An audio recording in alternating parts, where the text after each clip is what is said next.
আজকে অনেকে অনেক কথা বলছে। কেউ বলছে ককরোচ জনতা পার্টি নাকি বিদেশের প্রবাহিত, কেউ বলছে এটা কোনো আঞ্চলিক রাজনৈতিক দল দ্বারা থেকে উঠে এসেছে, আবার কেউ বলছে সবটাই নাকি প্রকল্পিত প্রপাগান্ডা।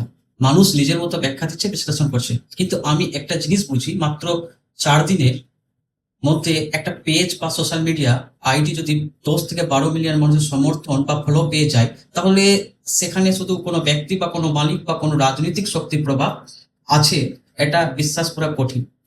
কারণ সংখ্যাটা শুধু সংখ্যা নয়, প্রতিটি ফলোয়ার পেছনে একটা অনুভূতি আছে, একটা অভিমান আছে, একটা জমে থাকা কষ্ট আছে। হয়তো অনেক জেনজি চুপ ছিল, তারা তর্ক করতে পারেনি, রাস্তায় নামেনি, বড় বড় বক্তৃতা দেয়নি, কিন্তু যখন তাদের নিয়ে হাসাহাসি হয়েছে, অপমান করা হয়েছে, ককরোচ বলে ছোট করার চেষ্টা হয়েছে, তখন তারা তাদের ভাষায় উত্তর দিয়েছে।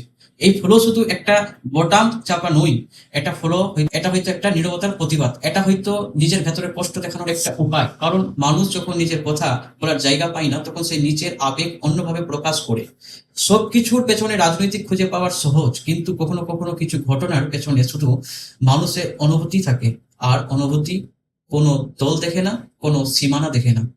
জেনজি হয়তো শুধু এইটুকু বলতে চেয়েছে, আমাদের নিয়ে হাসতে পারো, ছোট করতে পারো, কিন্তু আমাদের অনুভূতি অস্বীকার করতে পারবে না।